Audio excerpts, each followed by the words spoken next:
Hello everyone, welcome you all into my YouTube channel Ravi Sir Biology.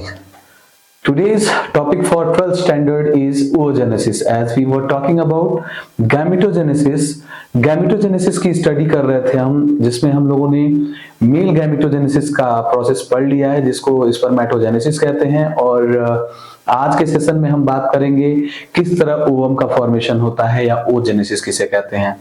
तो इस complete process के लिए मैंने एक स्केच डिराइव किया है यहाँ पे, जो आपके नोट्स के लिए बहुत ही आसान होगा।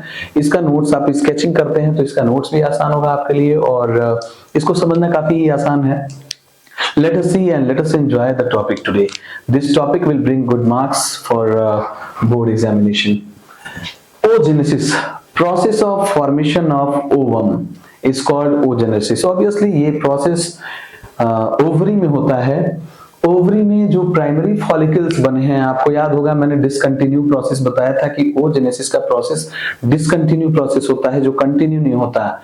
एक बच्ची जब एम्ब्रियोनिक फेज में होती है तो उसके अंदर प्राइमरी फॉलिकल्स का फॉर्मेशन होता है, और फिर वो बच्ची का डिलीवरी जब होता है तो उस समय फिर इस प्राइमरी फॉलिकल का फॉर्मेशन बंद हो जाता है। और फिर वो बच्ची जब मैच्योरेशन फेज में होता है, उसके पीरियड्स स्टार्ट होते हैं, तो पीरियड्स एडोलेसेंस में फिर से वो प्रोसेस कंटिन्यू स्टार्ट हो जाता है। तो इस तरह एक ब्रेक लगता है बर्थ से लेके और एडोलेसेंस प्यूबर्टी तक का एक पीरियड ऑफ टाइम जो 11-12 सालों का होता है। उस पीरियड ऑफ टाइम तक उसमें प्राइमरी फॉलिकल्स का फॉर्मेशन नहीं होता है, एम्ब्रियोनिक फेज में होगा, और फिर मैच्योर जब सेक्सुअली मैच्योर हो जाएगी वो गर्ल, तब उसके बाद से उसके अंदर डेवलपमेंट होगा प्राइमरी फॉलिकल्स का। तो इसीलिए इस प्रोसेस को डिसकंटिन्यू प्रोसेस कहते हैं। अब उस प्राइमरी फॉलिकल से क्या होता है हम इस देखते हैं आज। जो प्राइमरी फॉलिकल्स होता है, उन प्राइमरी फॉलिकल्स को 3 स्टेप से गुजरना है, और वो तीनों स्टेप्स कंप्लीट करते ही एक ओवम का फॉर्मेशन हो जाता है। और वो प्रोसेस बहुत ही आसान है। Let us see and let us enjoy the topic today. Multiplication phase, the very first phase. There are 3 phases for this oogenesis in a human female. The first is multiplication phase. This phase completely takes place under mitotic division, means number of chromosomes. If the primary follicles has number of chromosomes 2n, therefore the oogonia which is produced after mitotic division, यहाँ पे mitotic division होगा, mitosis या mitotic एक ही बात है। Mitosis division होता है तो अगर ये 2n है तो ये जो oogonia बनेगा, the formed oogonia from primary follicle will be 2n।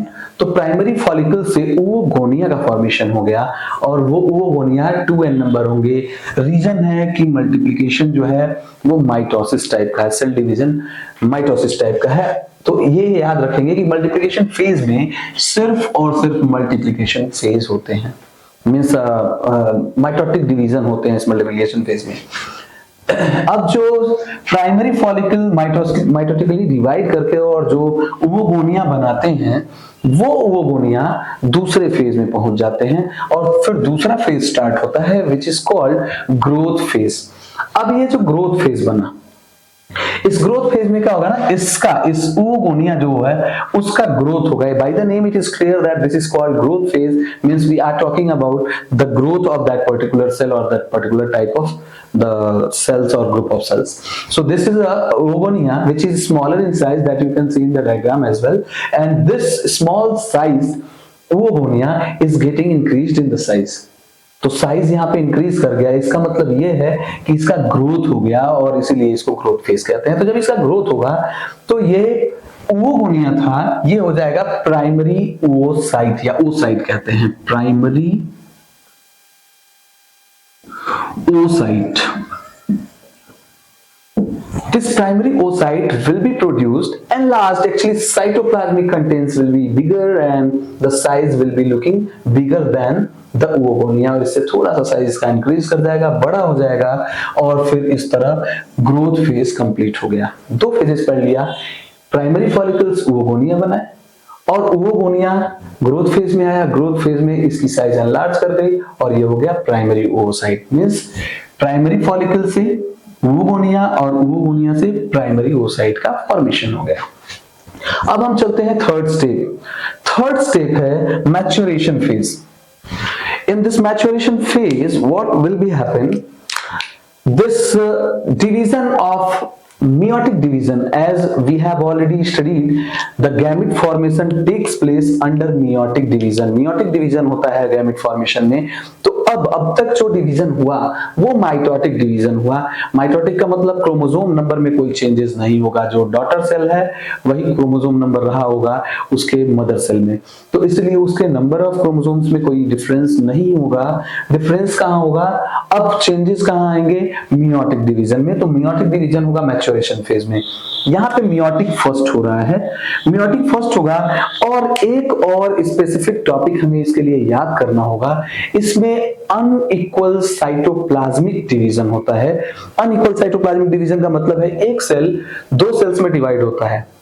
तो सपोज करो कि एक सेल जो है वो डैमेज हो जाएगा, वो डिजेनरेट हो जाएगा, और जो दूसरा सेल है वो यूजफुल है. तो अगर इक्वली डिवाइड होगा तो half of the part will be lost ना. अगर अनइक्वल हो, इसके पास बहुत ढेर सारा साइटोप्लाज्म है, इसके पास थोड़ा सा है, क्योंकि ये डिजेनरेट होना इसका कोई यूज नहीं, यूजलेस है. इसीलिए अनइक्वल साइटोप्लाज्मिक डिवीजन हो गया. मतलब इससे ये दो सेल्स जो बने हैं, एक छोटा है और एक बड़ा है. बड़ा अनइक्वल साइटोप्लाज्मिक डिवीजन इसी को कहते हैं. ये होता इसलिए है क्योंकि इसका आगे यूज है, पर इस प्राइमरी पोलर बॉडी का कोई यूज नहीं होता, ये डिजेनरेट हो जाता है. इसीलिए इस कंप्लीट प्रोसेस में polar body, primary polar body degenerate हो जाता है. Finally here we can write कि डिजेनरेट हो गया, इसीलिए अनइक्वल साइटोप्लाज्मिक डिवीजन होता है. If there will be a question कि अगर क्यों अनइक्वल साइटोप्लाज्मिक डिवीजन होता है, क्यों एक बड़ा हो जाता है और एक छोटा हो जाता है, आंसर बताएंगे कि ये जो छोटा वाला पार्ट है ये डिजेनरेट हो जाएगा, और अगर ये साइटोप्लाज्म बहुत ज्यादा लेगा तो ऑफ कोर्स वो लॉस ऑफ सेल होगा, इसीलिए ये बड़ा रह जाता है और ये छोटा ये रिमूव हो जाएगा. तो प्राइमरी ओसाइट जो ग्रोथ फेज में बड़ा हुआ था, वो प्राइमरी ओसाइट का मियोसिस फर्स्ट डिवीजन होगा और वो बनाएगा प्राइमरी पोलर बॉडी जो डिजेनरेट हो जाएगा, and it will produce secondary oocyte. This is the secondary oocyte and this is primary, this is meiotic first. Now we will talk about this secondary oocyte undergo meiotic second. This will develops into again the unequal cytoplasmic division will be taking place. Here we can write again unequal cytoplasm, unequal cytoplasmic division means unequally cytoplasm फिर से divide होंगे, एक छोटा हो जाएगा एक बड़ा हो जाएगा, बाद में ये क्या हो जाएगा? डिजेनरेट होना ही है, जैसा कि I have already told you, ये डिजेनरेट हो जाएगा. And the produced bigger cell is nothing but this is called ootid. This is otid. Otid is also called egg, and egg is also known as ovum. So this is a complete process of oogenesis. The important thing is this: the thing I have made in a box, in a green box, I have made this structure. The formed secondary oocyte, this secondary oocyte which is produced undergoes meiosis second. meiosis second जब यहाँ होगा तो ये process तभी होगा जब fertilisation होगा. मतलब ये स्पर्म क्या करता है, इस प्रोसेस के लिए स्टिमुलेट का काम करता है, स्टिमुलेशन का काम करता है. स्पर्म यहाँ पे स्टिमुलस है, और जैसे फर्टिलाइजेशन होता है, जैसे फर्टिलाइजेशन होगा, जस्ट आफ्टर फर्टिलाइजेशन, जैसे फर्टिलाइजेशन होगा तब यहाँ पे मियोसिस सेकेंड स्टार्ट होगा. मतलब यहाँ पे हम लिख सकते हैं this triggers sperm, not sperm triggers but fertilization triggers. Fertilization इस प्रोसेस के लिए ट्रिगर करता है, और फर्टिलाइजेशन जैसे होता है वैसे ही मियोसिस सेकेंड हो जाता है. तो ये कंप्लीट बॉक्स ये दिखाता है कि जब भी फर्टिलाइजेशन होगा तब जाके ये ओटिड का फॉर्मेशन होगा. मतलब फीमेल में सेकेंडरी oocyte होता है, और जब फर्टिलाइजेशन होगा तो ओटिड का फॉर्मेशन हो जाएगा. फर्टिलाइजेशन नहीं होगा तब तक ओटिड का फॉर्मेशन नहीं होता है. Let us recall once again the complete process, और फिर उसके बाद हम नेक्स्ट टॉपिक पढ़ेंगे मेंस्ट्रुअल साइकिल इन फीमेल्स. तो अब तक हम लोगों ने ये पढ़ा कि oogenesis, formation of ovum, ootid और egg, this process is called oogenesis। 3 steps में कंप्लीट होता है। पहला स्टेप होता है, the first step is called multiplication phase. इसमें जो प्राइमरी फॉलिकल्स होते हैं वो primary follicles oogenesis, primary follicle जो होते हैं माइटोसिस डिवीजन करते हैं और ओगोनिया का फॉर्मेशन करते हैं।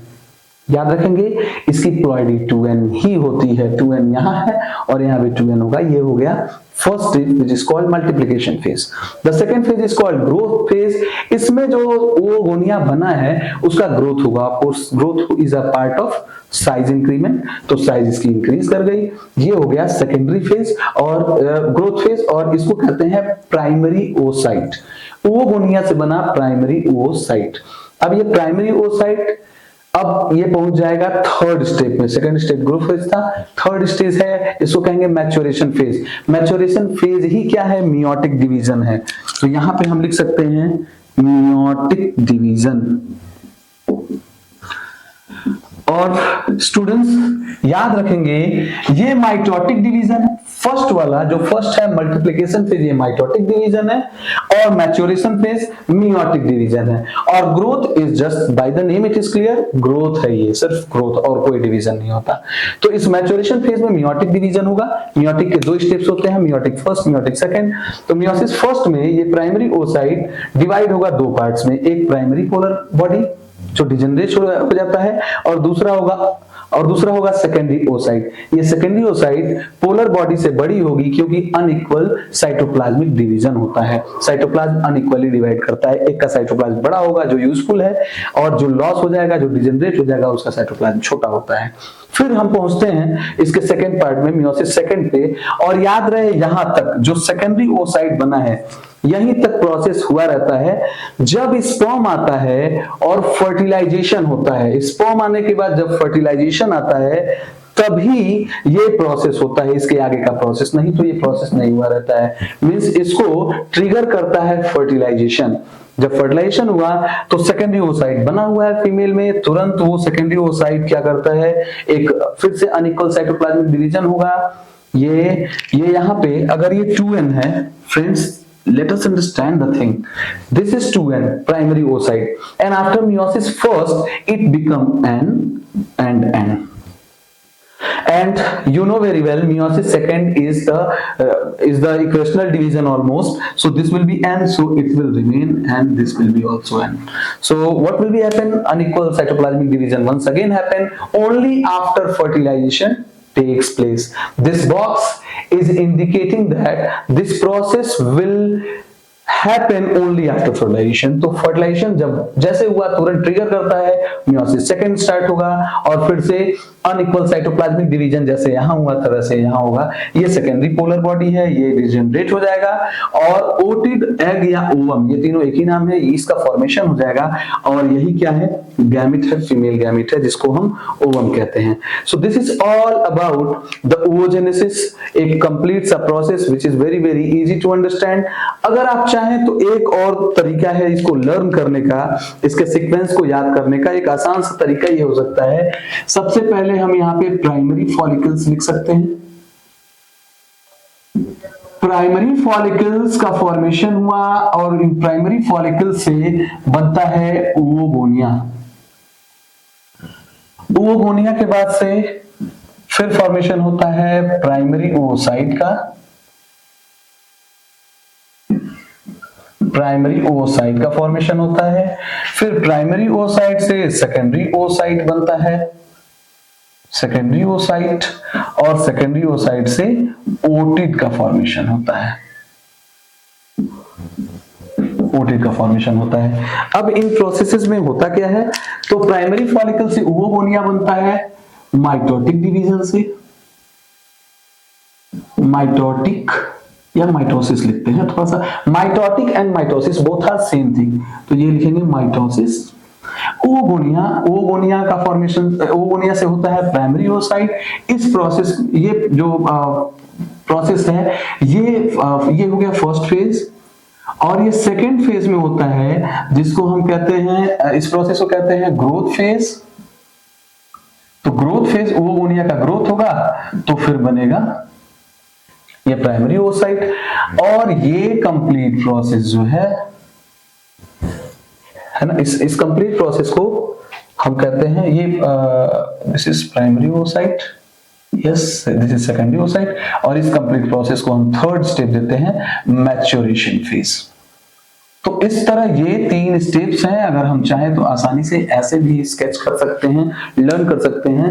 ये थोड़ा सा स्पेसिफिक है और ये ऐसे अगर आप ड्रॉ करते हैं, you can have good marks in boards and it will be helpful for your further studies in the bio stream.